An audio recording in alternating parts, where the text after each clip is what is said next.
Merci d'être venu pour cet atelier avec Dominique Goubeau de l'imprimerie Goubeau, La Chapelle-sur-Erdre, ici même. Lucie Desfossés, qui s'occupe de cohésion entre la vision du dirigeant et les équipes dans la vie opérationnelle. Et moi-même, qui m'appelle François Amis, je suis consultant en innovation et agilité. Et donc aujourd'hui, on va vous parler de la transformation digitale de l'imprimerie Goubeau. Est-ce que vous m'entendez bien ? Mal ? Là, c'est mieux ? D'accord. Là, j'ai un peu l'impression de manger ma barbe. Alors, on invitera également Gérard Crépel, qui est le directeur commercial de l'imprimerie Goubeau et qui a été le chef d'orchestre en fait, de la transformation digitale. Donc, sans plus attendre, on va poser une première question à Dominique. Dominique, comment imagines-tu ton métier demain, dans 5 ans, dans 120 ans, puisque l'imprimerie va avoir bientôt 120 ans ? Le métier, l'année prochaine, 120 ans, mais dans 120 ans, j'en sais rien. J'ai déjà du mal à voir dans 5 ans. Ce qui est sûr, c'est que notre marché d'imprimeurs classique édition, c'est 10% de mortalité d'entreprise par an. Et depuis le début de l'année, c'est -8 en volume de production papier, depuis les chiffres à fin juillet. C'est-à-dire si on est préoccupé par le fait d'imprimer encore et qu'on imagine qu'on avait un vrai besoin de se réinventer, sinon on va mourir. Il y avait 6000 imprimeries en 2000, 6000 imprimeries qui comptaient en France en 2005. Il y en aura plus que 1000 en 2020. Donc on est sur une tendance de disparition de marché et d'acteurs très fort. Très forte. Ok, c'est Highlander en fait. Il en restera plus qu'un, ce sera l'imprimerie Goubeau. Oui, j'espère. Du coup, quid de l'ubérisation de l'imprimerie avec tout ce qu'on voit dans le numérique, justement le problème du papier, le digital ? L'ubérisation, c'est toujours un peu le débat de dire on a finalement des très grosses machines qui coûtent très cher. Hein. Ma boîte fait 5 millions et demi, 6 millions d'euros de chiffre d'affaires et les investissements, c'est une machine, c'est 2 millions d'euros. Donc vous imaginez le poids de l'investissement par rapport à, même si c'est amorti, le principe de dire mais finalement je travaille en 2/8, de 6h à 13h, de 13h à 20h, et qu'est-ce qu'elles font mes machines la nuit ? Si j'étais Uber, je ferais rouler mes taxis plus souvent avec d'autres gens. Donc on est aussi dans les réflexions sur le partage de l'outil. Finalement, on pourrait imaginer que notre outil serve à quelqu'un d'autre et on le rentabiliserait aussi. C'est une autre manière de gérer notre modèle. Ce n'est pas du tout culturel, puisqu'on est plutôt propriétaire de nos machines et amoureux de nos machines, culturellement dans l'entreprise. Mais ça change, ça change. Comme tout ce qu'on va voir après, ça change. Alors justement, sur le changement, tu as vécu un déclic. On a entendu différentes personnes parler de la Learning Expedition à San Francisco. Tu en faisais partie. C'était la même ? Oui, c'est une chance incroyable d'aller se frotter à l'esprit de San Francisco dont vous avez peut-être entendu parler aujourd'hui. Pour moi, c'était imaginer des boîtes, faire des croissances très, très dingues, avec des ambiances d'entreprise, des notions de « tiens, si on faisait ça », et les gens le font, des ambiances de projet, vraiment des relations aux gens dans les entreprises en mode projet. J'avais vu un truc qui m'avait marqué dans une entreprise, c'était, alors je vous le fais en français, mais si personne tape à la porte, construis la porte. C'est dingue, les mecs sont dans d'autres modèles qui n'ont rien à voir. Et c'était très sympa de rencontrer des dirigeants de boîtes américaines là-bas et de regarder le mode start-up, puisque c'était aussi ce qu'on a vu, pas forcément que, et qui invente les produits de demain. Hein, dans les rues de San Francisco, c'est marqué We want to change the world and it starts from here. Donc les mecs de San Francisco, ils pensent qu'ils vont changer le monde et ça démarre à San Francisco. Et nous, on est dans la vieille économie industrielle qu'on n'aime pas en général dans ce pays et c'est difficile de faire migrer notre boîte. C'est pour ça que c'était une vraie baffe pour moi et un vrai bonheur. Quand je suis rentré, j'ai débriefé mes collaborateurs, enfin mes premières lignes, ça a duré 5 heures, le débrief.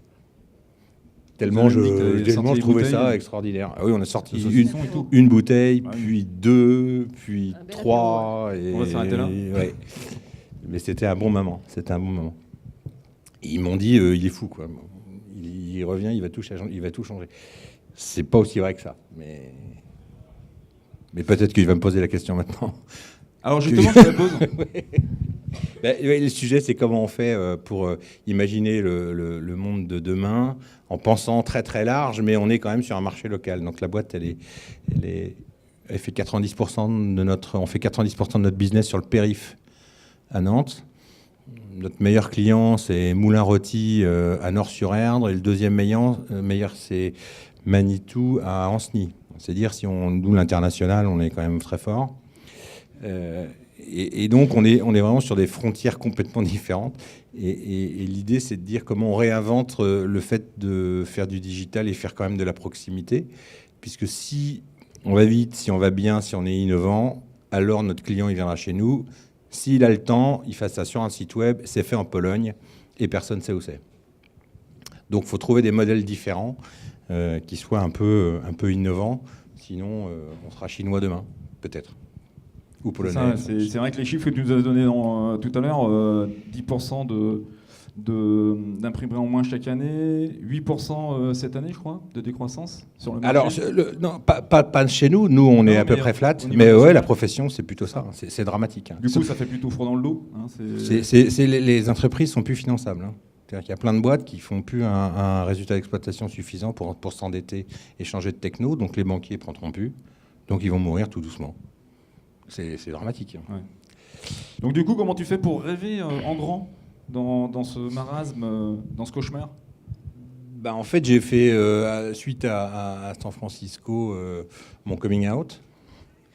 Et j'ai dit, il faut que je m'entoure de mecs très bons pour qu'ils mettent un peu la tête à l'envers. Sinon, je vais rester en améliorant ma boîte un peu mieux. Donc, on est ISO 9001, on est ISO 14001, on est ISO 12647. Je vous le fais court, mais c'est des normes de gestion de la couleur. On est assez peu nombreux à faire ça. Mais finalement, depuis des années, on a essayé d'améliorer par petits morceaux, par petits bouts de process. Alors, on est champion du monde d'un marché en décroissance. Donc, ça ne nous mène pas très, très loin. Et du coup, j'ai essayé d'imaginer le projet de l'entreprise qu'on a appelé Next. En disant Next, on ne sait pas quand, mais en tout cas, on y va. On ne sait pas comment, mais on y va. Et j'ai rencontré des gens dont Clément, qui est là, qui nous a accompagnés, il nous a mis le feu dans l'entreprise. The Inexperience. Clément Léocadi, voilà, The Inexperience, qui nous a mis un gros coup de pied aux fesses et qui nous a un peu bien dérangés. C'était ça l'idée. Ok. Du coup, tu as dû apprendre à lâcher prise, nous as-tu dit. Comment ça s'est passé ? Qu'est-ce que tu as opéré comme changement ? Qu'est-ce que tu as mis en place ? Alors, j'étais déjà plutôt bien entouré de mecs beaucoup plus compétents que moi dans mon entreprise, parce que moi, je ne suis pas imprimeur. Moi, j'ai racheté la boîte de mon père. Moi, j'ai fait Subdeco, je ne suis pas du tout imprimeur. Donc, j'avais déjà des techniciens, des DAF, des directeurs commerciaux, des gens qui savent mieux faire que moi. Sauf que pour faire le changement digital de l'entreprise, à la fois, il faut s'aider de gens qui nous mettent le feu et qui nous organisent un peu, puis ensuite, il faut le déployer. Et donc, on a imaginé, organisé le fait de mettre le feu dans l'entreprise avec un certain nombre de personnes extérieures. Alors, Gérard, ici, s'occupe de la direction commerciale de l'entreprise et le changement digital. Et puis les consultants extérieurs qui nous ont accompagnés pendant 8 mois, quelque chose comme ça, pour imaginer mettre des étapes. Et normalement, tu dois me poser la question de combien, comment on a fait. Ouais, comment tu as choisi ces personnes ? Alors, il y a 45 personnes dans la boîte, il y a 26 personnes qui ont fait à peu près 6 journées pendant 6 mois. Et donc, ça veut dire une journée par mois, en fait. Ouais, en moyenne, à l'extérieur de la boîte. Tu les as choisis comment ? On a pris tous les gens qui étaient en face des clients, tout le market, la finance, la RH. On a eu un peu plus de difficultés pour embarquer les gens de l'usine, de la prod, directement, parce qu'on a du mal à eux les faire vivre l'entreprise de demain, sachant que peut-être que pour eux, ce ne sera pas aussi changement que ça. Ils seront toujours derrière une machine à imprimer bien, mieux, plus vite, mais finalement, ils ne changeront pas forcément tout à fait de métier, puisqu'ils seront de métier imprimeurs, et j'ai beaucoup de respect pour ça. Donc du coup, on les a embarqués dans ce merveilleux voyage, et on en est sorti avec un plan, une quarantaine d'idées de qu'est-ce qu'on pourrait faire demain. Voilà, et on a structuré les idées, on les a mis dans l'ordre de mes préoccupations, dans l'ordre des choses qui me faisaient peur, et puis dans l'ordre des compétences qu'on a pu acquérir dans l'entreprise après pour les faire avancer. On va vous donner 2-3 exemples tout à l'heure, je pense. Tout à fait.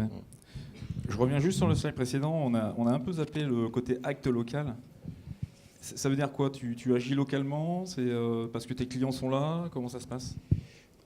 Alors, à l'heure du web où on peut imprimer, on peut envoyer un fichier n'importe où et l'imprimer n'importe où, on pense qu'on peut aussi imaginer qu'on ait des usines avec des mecs dedans et que vous qui êtes nos clients, vous sachez que ça vient d'ici.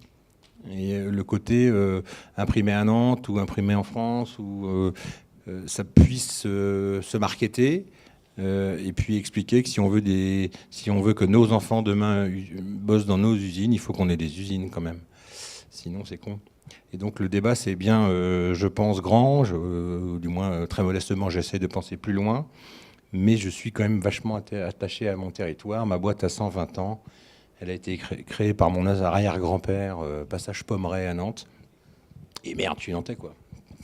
Donc j'ai envie de rester ici.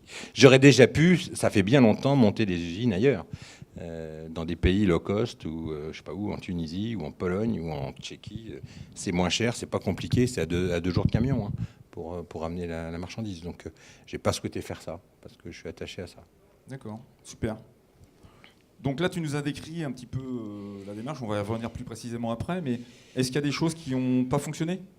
Il y a des choses qui ont foiré Alors, le truc qui a le moins bien marché, c'est ma lenteur. C'est-à-dire, c'est pas le tout de revenir de San Francisco, c'est pas tout de se faire aider pour mettre des sujets les uns après les autres. C'est une fois qu'on a dit ça, on fait comment ? Et je pense avoir perdu au moins 9 mois, voire une année, pour me réveiller des bonnes idées qui dormaient tranquillement sur un paperboard dans mon bureau. Pourquoi ? Parce que j'en avais probablement très peur. C'est très dérangeant pour moi. Je suis pas forcément geek, je suis pas forcément sur les nouvelles techno plus que ça.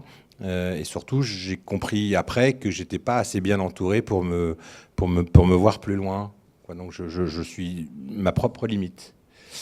Donc du coup, il faut savoir s'entourer de bons et des mecs qui me dérangent et qui m'emmerdent. Parce qu'en fait, le fondamental, c'est quand je connais ma boîte depuis 15 ans, très bien, que je la pilote très bien, qu'elle a un très bon résultat, et qu'on le fait de manière RSE, c'est-à-dire correcte, et que je considère que c'est une bonne boîte, c'est bien, mais je sais bien le faire. Le sujet du doute sur le digital, c'est faire différemment ce qu'on ne sait pas bien faire aujourd'hui ou qu'on fera mal demain, assurément, sauf si on est entouré de très bons. Donc déjà, c'est bien d'en avoir conscience, et c'est pour cette raison que tu as fait appel à un chef d'orchestre du digital, ouais, qui s'appelle Gérard, il est là, qui est au premier rang. On l'appelle GG. GG, chez les intimes. GG du business. Il est noble. Ben oui, parce que Gérard, il a une expérience. Ça a été mon patron dans une autre vie, c'est ça qui est marrant. Ouais, dans une autre vie, ça a été mon patron et j'ai embauché mon patron. Bon patron. Il m'a tout appris. Ben voilà. Je peux pas tout dévoiler, mais il m'a appris plein de trucs. Et... Si on aimerait bien savoir. Il m'a dépucelé du business, faut dire les choses. Voilà. C'est mes premiers clients, c'est lui. Mes premiers contrats, c'est lui. Je sais tout. Voilà, c'est tout.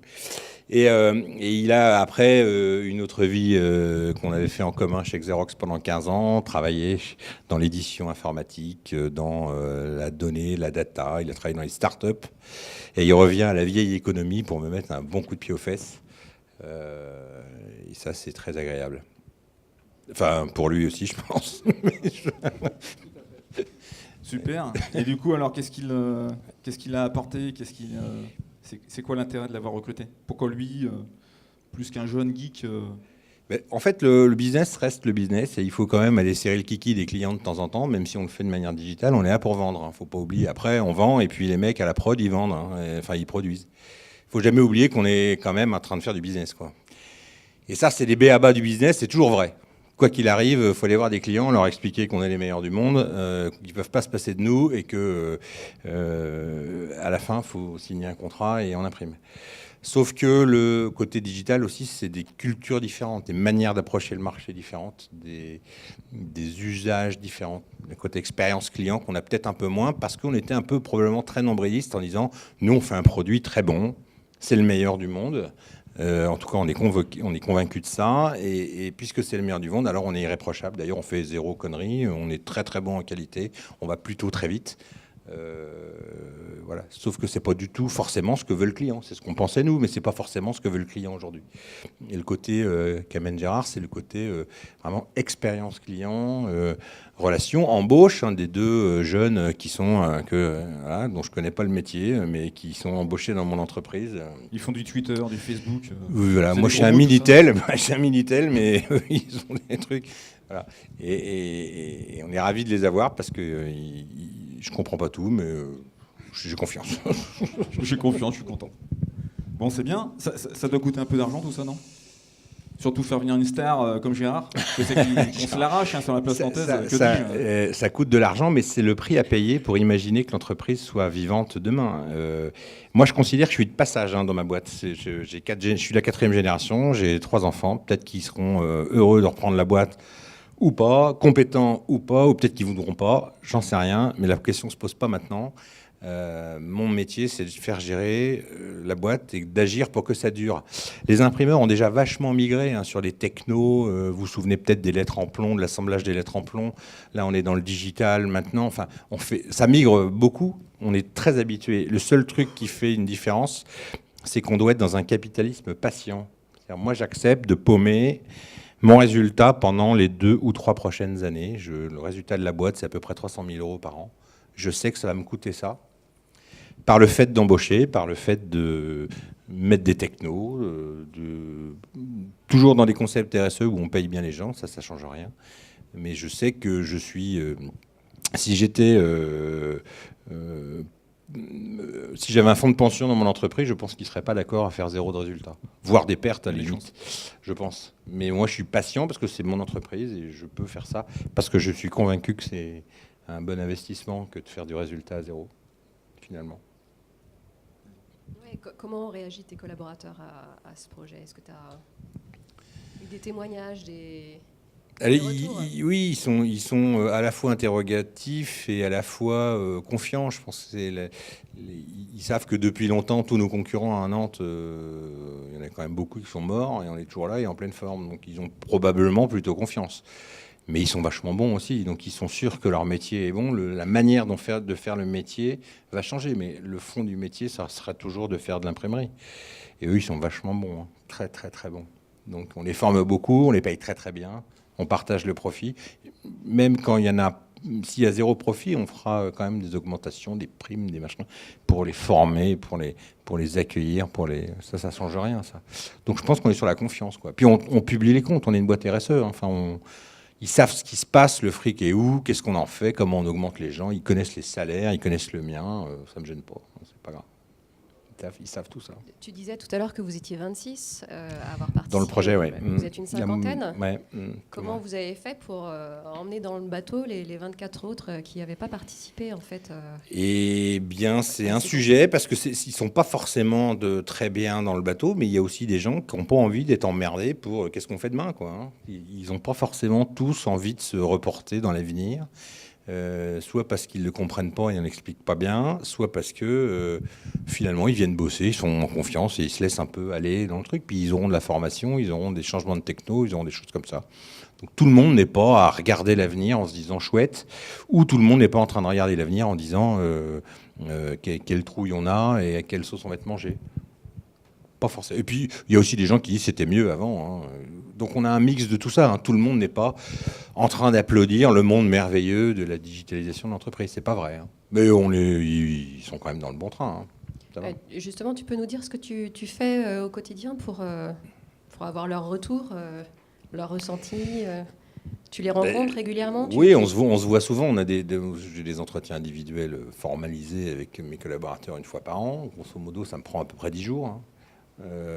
Et puis après, on se voit on se voit tous les jours.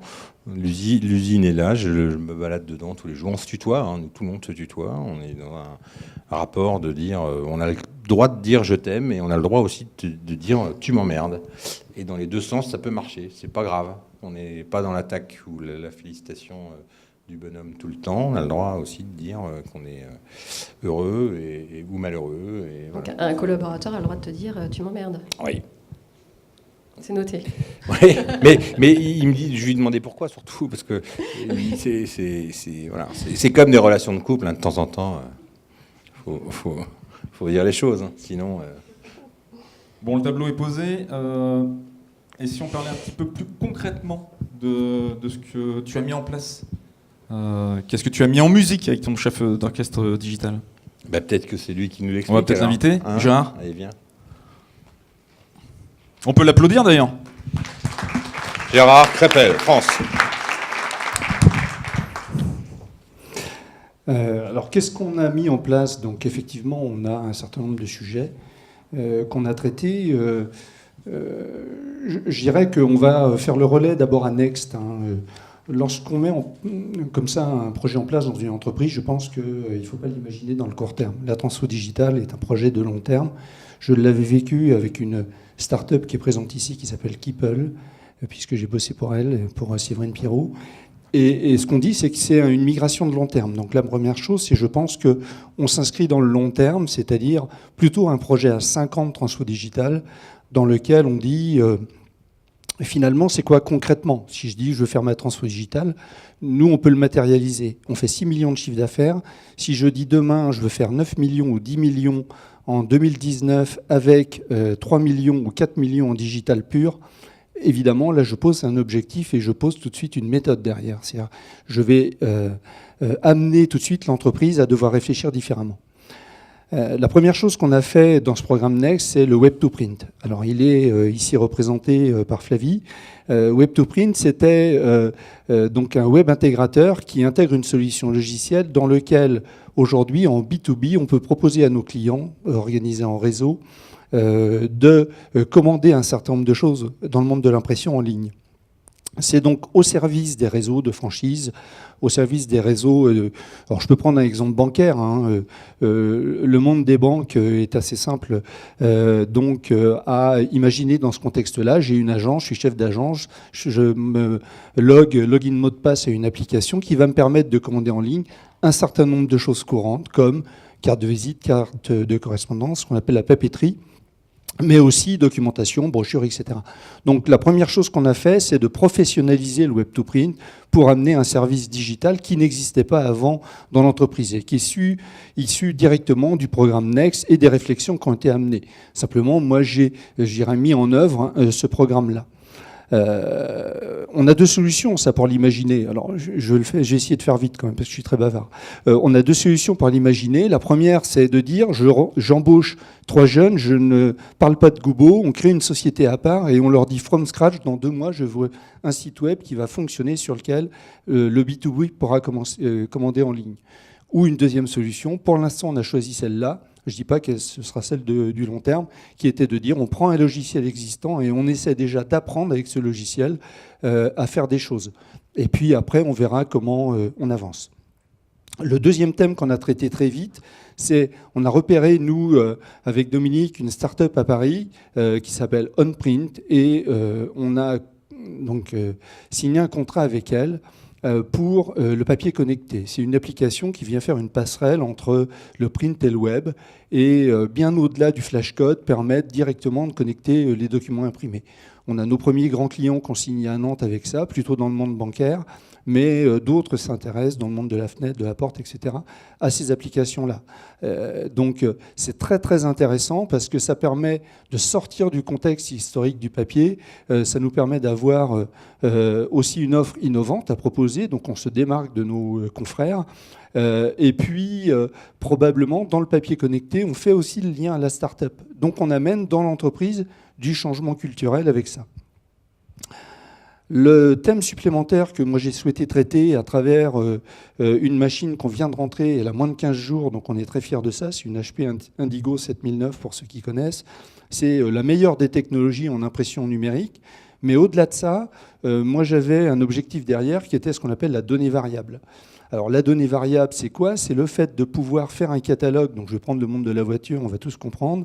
Moi j'aime les voitures rouges, je ne citerai pas de marque, mais vous pouvez en imaginer. Vous aimez une voiture bleue ou une voiture noire. Le catalogue que vous recevez chez vous ne doit pas être standard, il doit être page par page personnalisé.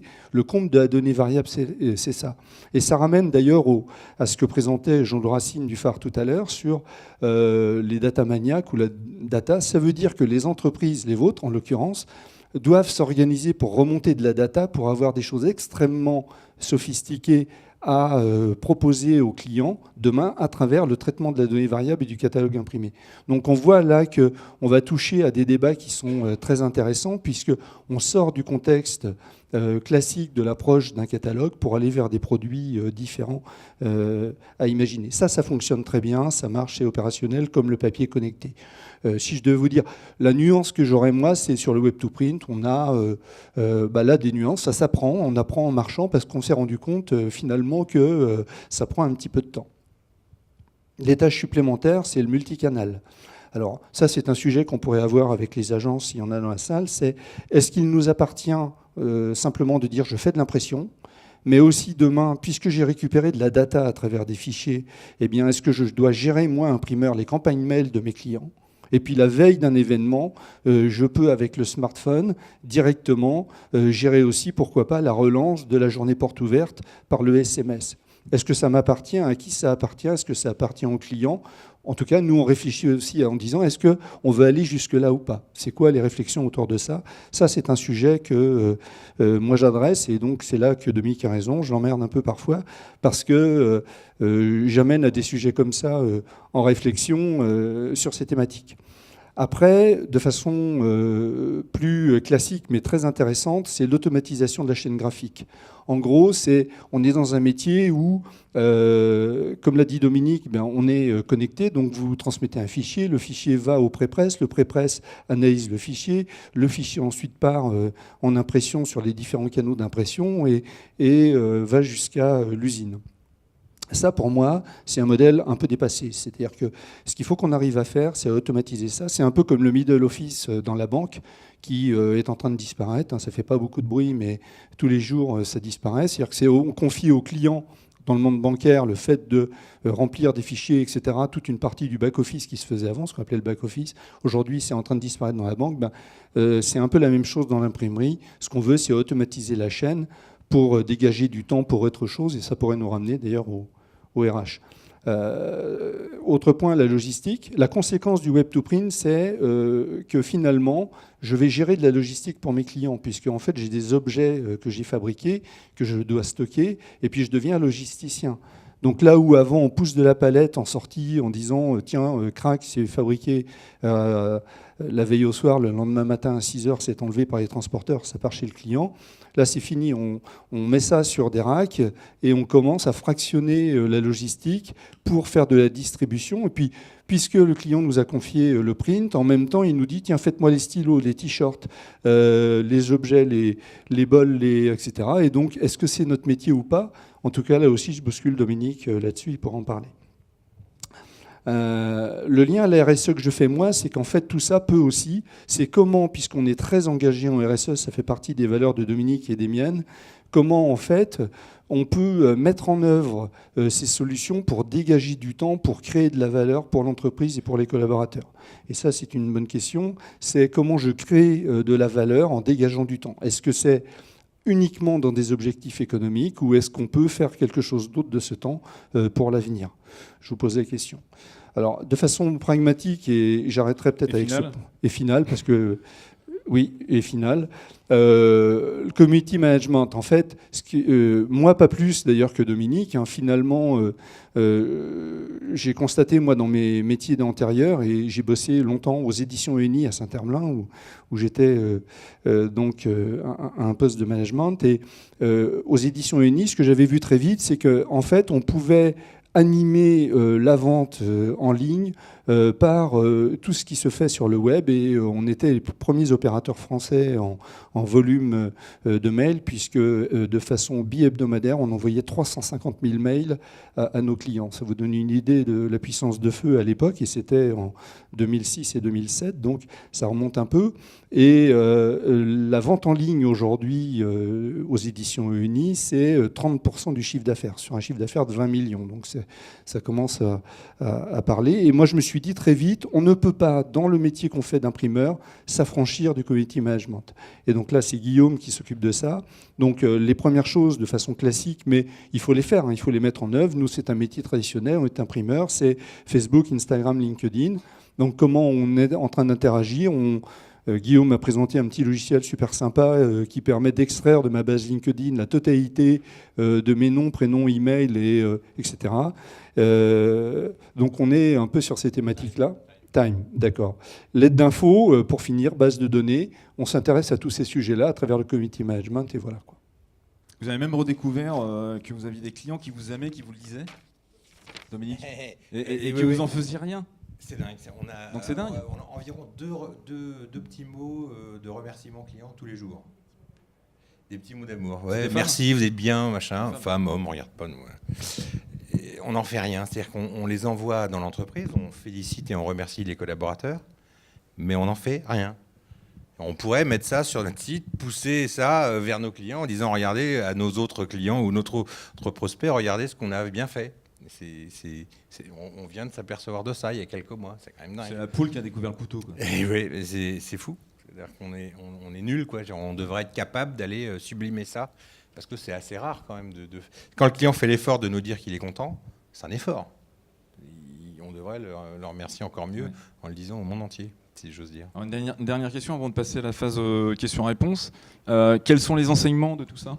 Toi qui as vécu quand même un bouleversement personnel entre le choc, l'électrochoc de la Learning Station à San Francisco, le fait d'accepter de lâcher prise, de faire appel à un chef d'orchestre digital, de mettre en place du collaboratif dans l'entreprise, de l'intelligence collective.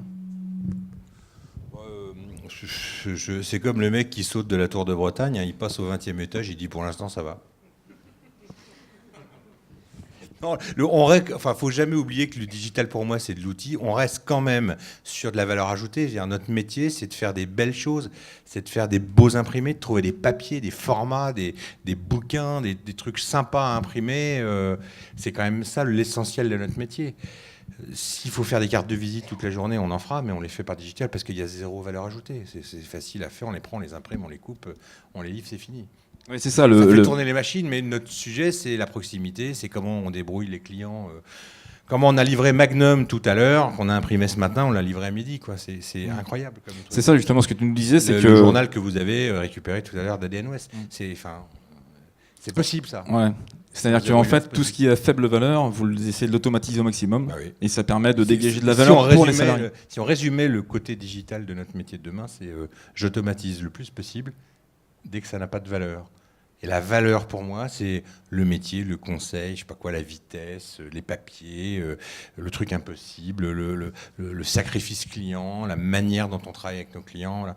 S'ils ont le temps, ils impriment en Chine, je dis. Merci beaucoup. On a encore 11 minutes devant nous pour des questions. Alors la première est souvent difficile, on va passer directement à la deuxième. La voici.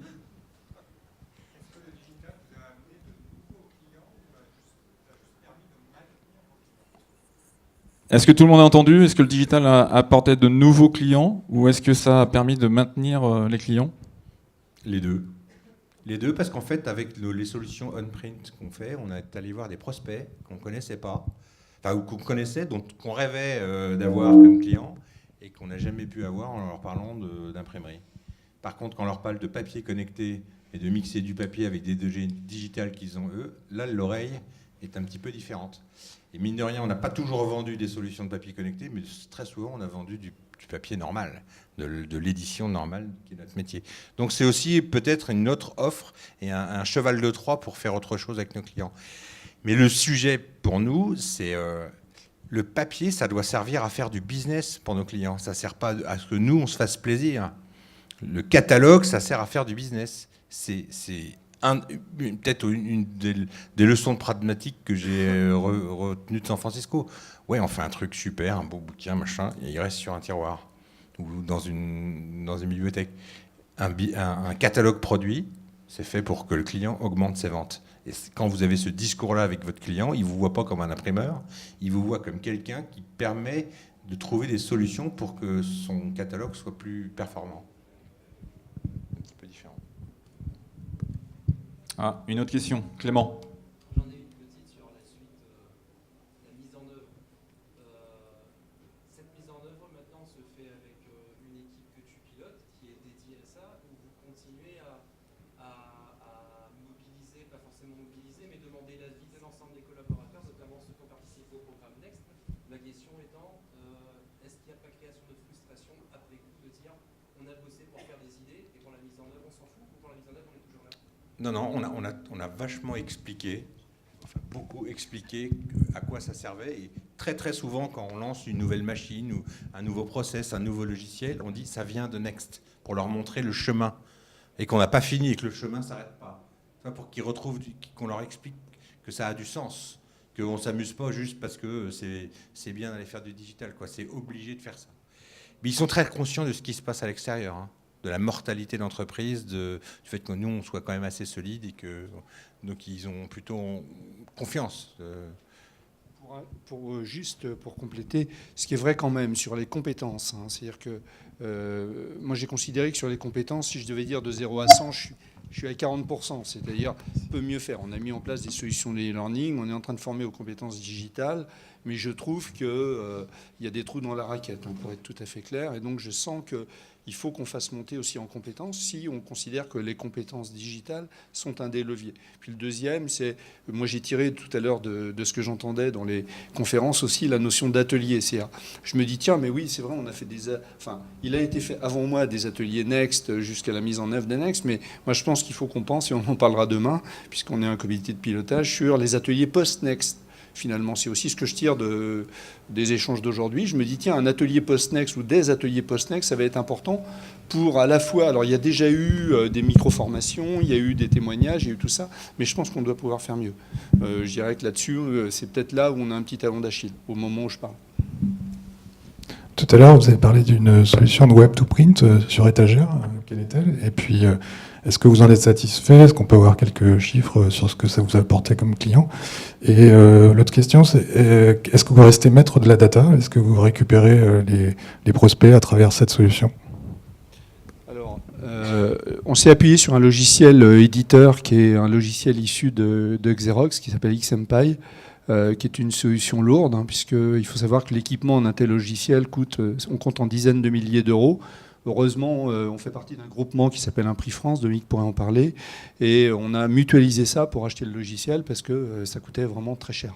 Donc on a cette solution-là qui est la solution logicielle qu'on a sous-tendue, et on commence là, au moment où je parle, à aborder nos premiers clients sur la mise en œuvre de cette solution. Ça prend aussi du temps de développer la plateforme, de créer les interfaces, de créer tout ça. Donc on est là au début de l'expérience web to print par rapport au papier connecté, où là déjà on a des signatures, on a avancé, on a mis en œuvre et tout. Donc on voit bien que là sur l'échelle du temps, je dirais qu'on est à la moitié du chemin à parcourir sur le web to print. Je ne sais pas si j'ai répondu. Sur les données? Les données, on en a très peu finalement, parce que nous, on a des données qui sont des produits à fabriquer pour le client, et puis un login, un mot de passe, donc on a très peu de données au sens data. Par contre, sur les données variables, oui, là, on a un point on récupère des fichiers complets pour les clients, donc il y a un aspect CNIL, etc., à gérer dans le cas des données variables. Mais on l'a déjà fait.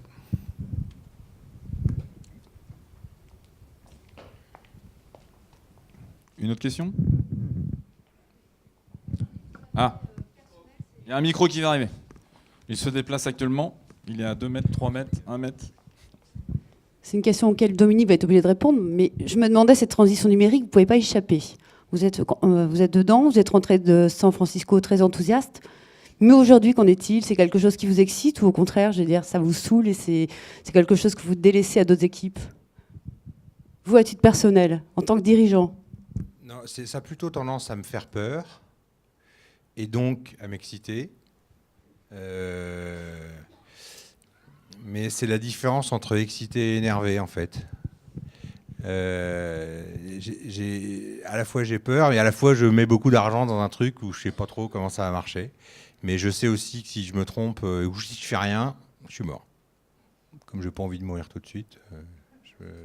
Mais c'est pour ça que je m'entoure de mecs qui ont envie. Il faut reconnaître son incompétence là-dessus et peut-être sa compétence à voir un peu loin. C'est finalement le métier du patron. Je crois que c'est une bonne vision. Merci. Il reste 4 minutes, si vous avez envie de poser une question. Alors il faut meubler. Notre cachet démarre à la dernière minute. Ouais, on est obligé parce qu'il faut qu'on parle de Puisqu'on est dans les questions personnelles, quand tu as présenté au début, il y a un truc que j'ai pas compris, c'est passé très très vite. Tu as dit en ce moment, Goubo est flat, et par rapport à, qu'en penses-tu, c'était personnel? Alors, Goubo est flat si tu me regardes de profil ou ça dépend si tu me regardes en face. Oui. J'ai pas d'autres questions. Merci, Eric. Je voulais faire avancer le débat.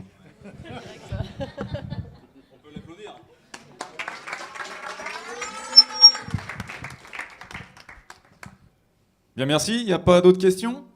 Si? Une autre.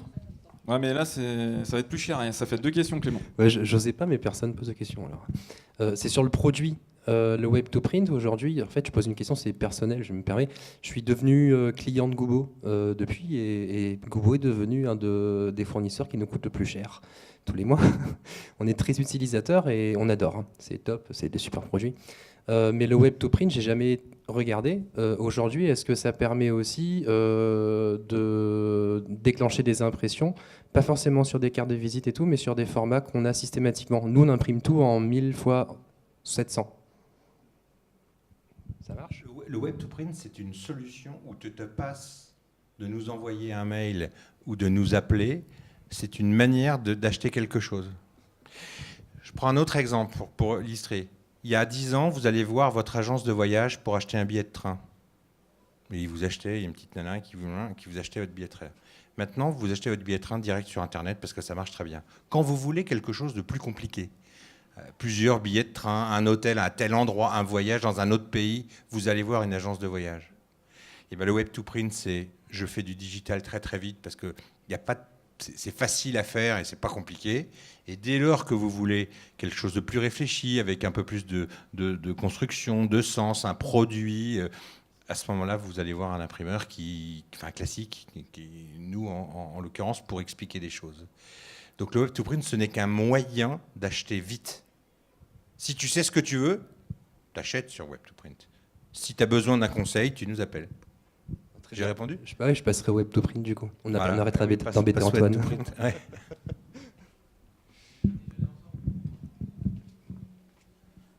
Il y a encore le temps peut-être pour une question. Alors, moi j'ai une question sur le papier connecté. Dominique m'a montré ça tout à l'heure. Et avec le papier connecté, vous allez impulser la transformation digitale chez vos clients. Est-ce que vous allez les accompagner? Est-ce que vous allez leur faire bénéficier de l'expérience que vous avez eue dans la transformation digitale? Il n'y a que si le client gagne quelque chose que c'est intéressant. Ah oui. Le papier connecté, j'ai des systèmes de reconnaissance de caractère qui vont ouvrir des contenus digitaux chez les clients. Ça peut être de la vidéo, du Google, du mail, voilà. Et on va rentrer dans des débats de données, d'ailleurs, en l'occurrence. Parce que notre client ou nous, on va pouvoir récupérer de la donnée client. Ça n'a d'intérêt que si le client fait du business avec ça. Si c'est pour se faire plaisir, c'est comme un client finalement qui, dans l'ancien temps, venait faire une belle plaquette. On s'en fout s'il fait une belle plaquette. Enfin, nous, on est content de l'imprimer. Mais le sujet, c'est qu'est-ce qu'il va en faire? À qui il l'envoie? Quel est son poids? Parce qu'il le route, il ne le route pas. C'est quel papier? C'est recyclé, pas recyclé, des encres végétales. Ah, vous voyez, il y a plein de trucs. Donc, le contenu de la plaquette, nous, on ne la lit pas. On ne lit jamais ce qu'on imprime, on n'a pas le temps. On fait 25 ou 30 jobs par jour, donc on ne lit pas. Par contre, on demande toujours à quoi ça sert. Donc si on vous vend du papier connecté, on va travailler avec vous sur qu'est-ce que vous voulez en faire. Et là, on est bien dans des débats de valeur. On peut parler de technologie digitale, mais on essaye de discuter sur la valeur. Dans la valeur de l'offre qu'on a, qui représentera quelque chose pour vous. Et si on vous fait gagner de l'argent, entre guillemets, ou du client, ou du contact, ou de la notoriété, machin, avec nos solutions, bah c'est bon. Mais si c'est juste pour se faire plaisir, je pense qu'on va s'arrêter vite. D'ailleurs, c'est le mot de la fin, on va s'arrêter vite. Voilà. Merci Dominique, merci Gérard, merci Lucie, merci à vous. Bravo, merci. J'espère que ça vous a éclairé.